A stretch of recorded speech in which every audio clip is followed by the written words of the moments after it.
Oi pessoas, meu nome é Vitória e você está no canal A Teoria das Laranjas. E hoje eu vim conversar com vocês sobre um mangá muito massa de terror que eu li um tempão atrás e que fiquei postergando essa resenha e agora finalmente eu trouxe, gente. Estou falando de Tomie, do Junji Ito. E Tomie é a primeira obra desse mestre do terror japonês, que é o Junji Ito, né, gente? Se a gente tem aqui o Stephen King da literatura ocidental, a gente tem o Junji Ito da literatura oriental. É isso, o cara é muito isso mesmo. O autor, ele é super famoso por suas bizarrices, aterrorizantes, assim, mas é aqui que a gente conhece os primórdios da genialidade do autor. Então tem gente até que critica a própria estética do mangá, né, da arte dele, porque é bem diferente do que a gente vê aí nos mangás posteriores que ele escreveu. Mas eu não posso dizer muito porque eu só li Tomie, né, dele, então não sei dizer. Mas vou mostrar pra vocês a arte aqui.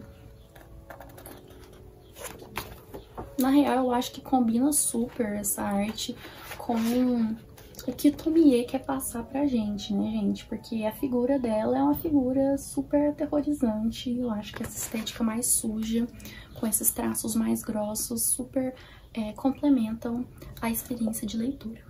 De uma forma bem grotesca, típica, né, de algumas técnicas que a gente vê muito presentes no terror contemporâneo, né, que é a repulsa, né, o meio de provocar o leitor por meio da repulsa. O Junji Ito traz à tona diversas referências à literatura ocidental, né, inclusive muitas referências à literatura do Lovecraft, que explora bastante aquela ideia do horror do desconhecido também, né.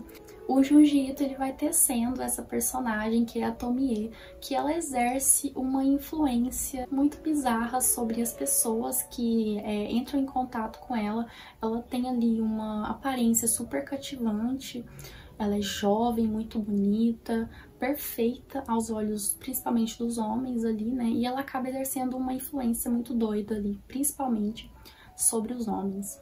A influência da Tomie é tão forte que ela faz com que aqueles homens enlouqueçam e acabem matando ela e muitas vezes estraçalhando ela em pedacinhos. E o mais curioso é que de cada pedacinho ali da Tomie acaba surgindo, crescendo uma nova Tomie, que faz com que esse ciclo ali bizarro de atrocidade se repita over and over, muitas e muitas vezes, é isso. Não se sabe da onde que a Tomie vem, nem o que ela é de verdade. Na real, assim, agora vamos entrar numa interpretação total minha. Eu imagino a Tomie como um ser antigo que sempre esteve ali pra atormentar as pessoas, assim, como se ela fosse mais velha que a própria humanidade, sabe? E isso, na real, me lembra muito o horror do Lovecraft, né? Tá aí a referência que eu fiz ao horror do Lovecraft, apesar de ter alguns contos aqui, algumas histórias aqui, que tem referências diretas ao horror do Lovecraft, mas agora, como eu disse, estamos no campo da minha interpretação.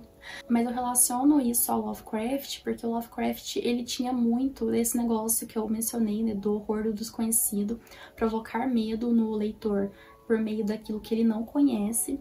Então, Lovecraft, ele criava seres ancestrais, assim, que não poderiam ser explicados pela mente humana, para conseguir provocar medo no seu leitor, né, inclusive. Tem até um vídeo aqui que eu falo sobre Lovecraft que eu indico um conto de arrepiar dele. Vou deixar nos cards pra vocês conferirem. Mas às vezes eu imagino a Tomie exatamente como um ser ancestral do Lovecraft. Um ser ali mais antigo que os deuses, digamos assim. A diferença que eu vejo entre o Lovecraft e o Junji Ito é porque o Junji Ito, ele vai transportar visualmente, né? Ele vai descrever visualmente essa figura misteriosa da Tomie, por mais que seja de uma forma bem grotesca e suja, que você não consegue compreender muito bem o que está desenhado. Ao contrário, o Lovecraft, ele instigava apenas a mente do leitor, né? Porque ele não desenhava, ele só escrevia as narrativas. Era uma mídia completamente diferente, que a gente tem um quadrinho. O Lovecraft escrevia contos. Mas é isso, como eu disse, além dessa minha teoria aí sobre a relação de Junji Ito e Lovecraft, tem essa questão de algumas referências bem diretas, assim. Então, você que é leitor de Lovecraft, fica atento na hora da leitura de Tomie, que você vai perceber alguns aspectos ali que referenciam diretamente a literatura do Lovecraft. Outro ponto que eu acho legal mencionar é que essa história, ela não segue uma linearidade temporal, então nem sempre as histórias vão se conectar. O que a gente vai ter aqui, gente, são espécie de contos. Cada capítulo vai contar uma história, apesar de que em alguns momentos essas histórias vão se entrelaçar e vão ser meio que continuação.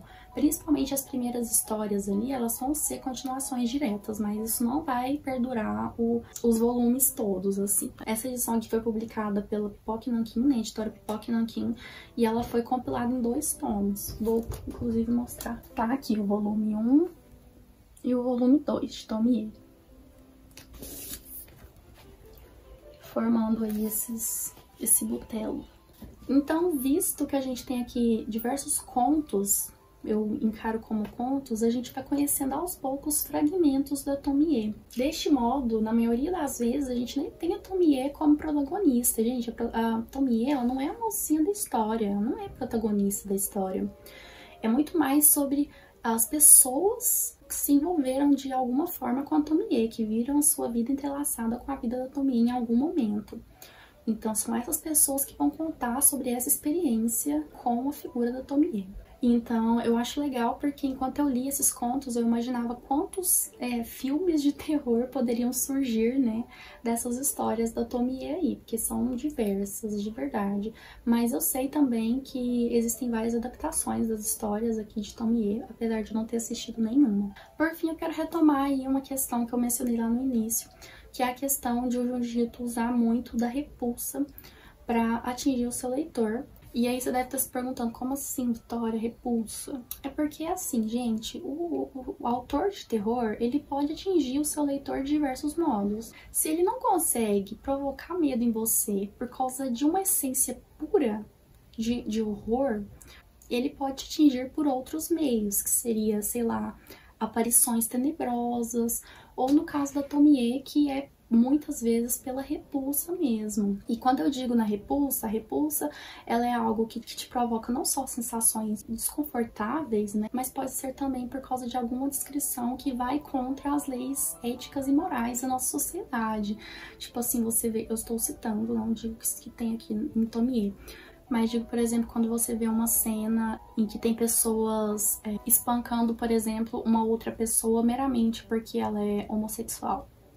Isso fere as nossas leis éticas e morais, gente, isso não pode. Então isso atinge a gente fica mal com isso. E em Tomie isso acontece também. Além das cenas gráficas de violência, né, tipo coisas bizarras, partes de corpo espalhadas por todos os lados, sangue, e o escambau. Em alguns momentos, as motivações da Tomie e de alguns personagens também vão ferir as leis éticas e morais que eu estou mencionando aí, mas agora eu não vou conseguir me lembrar de uma cena específica, por isso que eu digo que o Junji Ito, ele também vai provocar a gente por causa da repulsa. A gente vai sentir um pouco de nojo das cenas ali, vai se sentir bem desconfortável.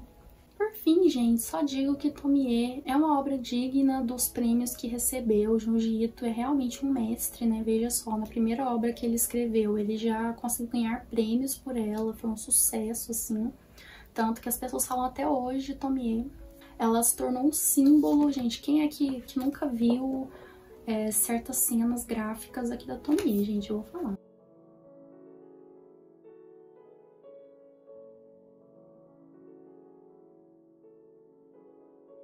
Então, apesar de eu só ter lido Tomie, né, eu já percebi que o autor, ele é muito bom no que ele faz, mas apesar de tudo isso, eu não acho que esse livro aqui, ele é a maior obra-prima do terror. Eu acho que toda essa fama não isenta a obra de problemas. E eu digo isso porque com o tempo fica previsível esses contos, né, tipo, depois de um tempo, principalmente ali no segundo tomo já, no segundo volume, você já sabe o que vai rolar, você sabe que a Tomie vai acabar morta no final, que alguém vai estraçalhar ela. Então vai ficando mais monótono, as cenas gráficas não te atingem mais como antes e fica quase meio entediante, assim. Eu sei que é difícil dizer essa palavra, porque é um show de arte mesmo, o Junji Ito, ele sabe captar o leitor por meio da sua arte. Mas o que eu quero dizer é que vai ficando previsível com o tempo, então já fica aí avisado desse quesito. Mas no geral eu acho que a obra vale super a pena e eu acho que é uma ótima porta de entrada para o universo do Junji Ito. Então, gente, eu quero só dizer algumas palavras aqui que eu acho que definem muito bem Tomie. Loucura, mordaz, insano, sangrento, sádico e bizarro. É isso. Essas palavras eu acho que definem muito bem o que é Tomie. É isso, gente. Deixo aí a minha recomendação pra vocês. Não se esqueça de se inscrever no canal se você ainda não for inscrito, de deixar o seu like, o seu comentário. Te convido a ir lá conhecer meu canal na Twitch. Estou fazendo lives por lá quase todos os dias, né? Às segundas, quartas, sextas e sábados. Então, bora lá conversar comigo e participar de alguns sprints lá, beleza? Um beijo e até mais!